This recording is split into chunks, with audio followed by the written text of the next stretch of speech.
水果当中呢有很多具有了止咳化痰的作用。其实呢，我们讲是主要讲几种吧。第一个呢，我们讲，比如说，那么杏仁，杏子。那么杏呢，它本身我们讲是止咳化痰，并且它还能够平喘，那这个是比较常见的。我们比如都有咳嗽伴有喘的时候，这种呢也能够化痰，这种呢可以用杏仁。第二一个呢，我们讲比如说枇杷，枇杷呢就有止咳化痰、生津润肺的作用。当然，如果是讲枇杷叶本身就是止咳化痰的一个中药了，但枇杷果呢也有一定的止咳化痰，虽然它还有一定濡润作用，还有生津止咳的效果，所以也能够达到一些止咳化痰。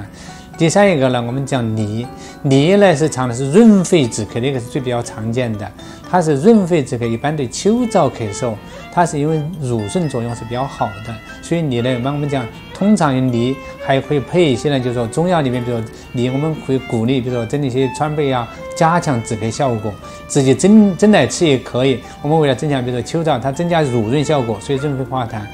第四一个呢，我们讲的是橘子本身具有润肺化痰，也能够来止咳化痰，但是呢，橘子相对是偏温的，它是化痰效果。但是如果说是橘子，我们要强调它化痰作用更强一点，其实橘皮，也叫橘皮放久了，又叫陈皮，是常用的中药，是燥湿化痰的一个常用中药了。